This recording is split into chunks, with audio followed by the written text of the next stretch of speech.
Naitwa Abduli Juma Mluya na ni mwenyekiti wa chama cha Democratic Party DP, lakini katika uchaguzi ulioisha Oktoba 29 chama kilinipa dhamana ya kuwa mgombea wa nafasi ya urais na hivyo kupeperusha bendera ya chama chetu. Walisema nchi yetu haifungamani na upande wowote, sawa. Lakini jambo la pili, nchi yetu haina dini, sawa. Haimaanishi watu wake kwamba wawe hawana dini, ila nchi yenyewe haiamini katika dini. Kwa nini? Kuna nchi nyingine duniani hapa, ili uwe rais lazima uwe muumini wa dhehebu fulani. Kama sio muumini wa dhehebu hilo, huwezi kuwa rais wa nchi ile. Kwa hiyo sisi tulisema hatuna dini hapa. Sasa na nazungumza nikiwa na hofu kubwa moyoni, lakini nimeona matamko mbalimbali ya viongozi wetu wa kiroho. Sasa wanataka kutuhamisha, kututoa kwenye jambo ambalo linaweza likazungumzika, kutupeleka kwenye mgogoro ambao unaweza ukaleta athari ya kudumu kwenye nchi hii. Tunakwenda kwenye mgogoro wa kidini. Nimesikiliza na kusoma tamko lile la TEC, lakini pia na viongozi wa Kiislamu mbalimbali wamezungumza. Ukisikia zile hoja zinazozungumzwa pale, zinatupeleka kwenye mgongano wa kidini, jambo ambalo halina afya kwa taifa letu. Familia nyingi mimi naziita ni za Ukawa. Hakuna familia ambayo pure wao ni Wakristo tu au ni Waislamu tu au ni wapagani tu.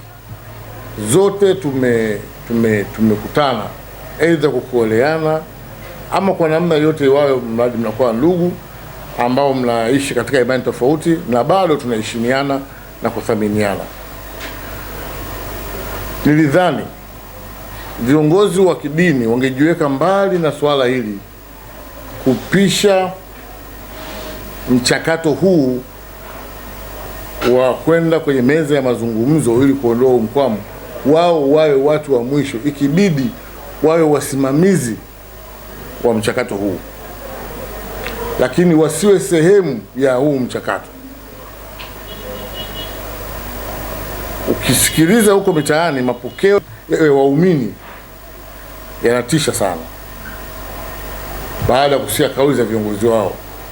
Niwaombe sana viongozi wangu wa kiroho, na wapenda na waheshimu na kuwathamini sana, waangalie kauli zao wakati huu, badala ya kutoa matamko yanayokwenda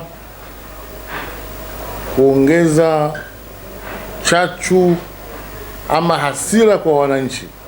Wajikite kutupatia matamko yatakayotujenga hofu ya Mungu na kulinda na kutuhamasisha kutupeleka kwenye kulinda amani. Kwa hiyo tuna wajibu wa kulinda amani, na viongozi wetu watuhubiri kwenye majumba ya ibada namna ya kulinda amani ya nchi yetu. Kuhusu amani, ni wazi na ni lazima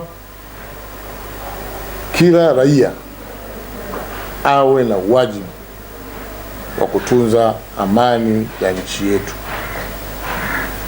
Historia inatuambia kwamba waliokuwako kabla yetu, matunda walioyatengeneza ndio tunayoyaishi sisi leo. Hawa wazee wanaona walilinda amani ya nchi yetu, na sisi tukazaliwa kwenye amani. Kwa hiyo na kizazi hiki tuna wajibu na sisi wa kulinda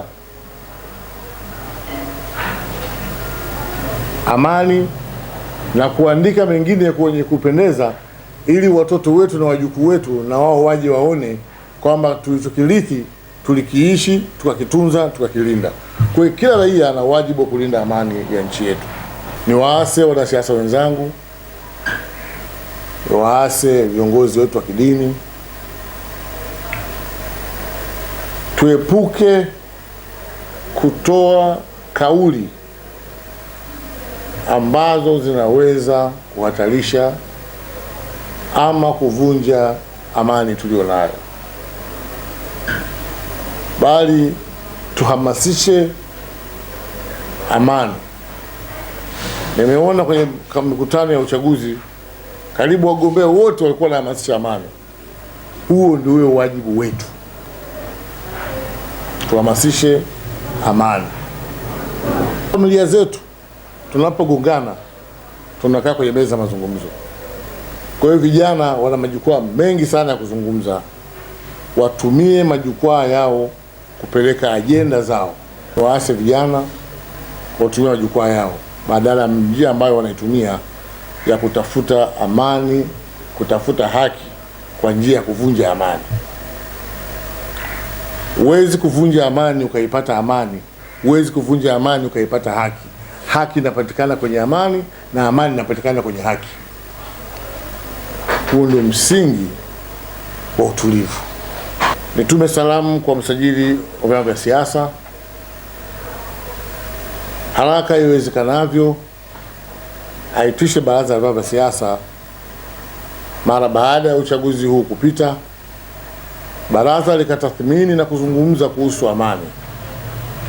Lakini baraza pia lina wajibu na lenyewe wa kupeleka mapendekezo yake mbele ya tume iliyoundwa.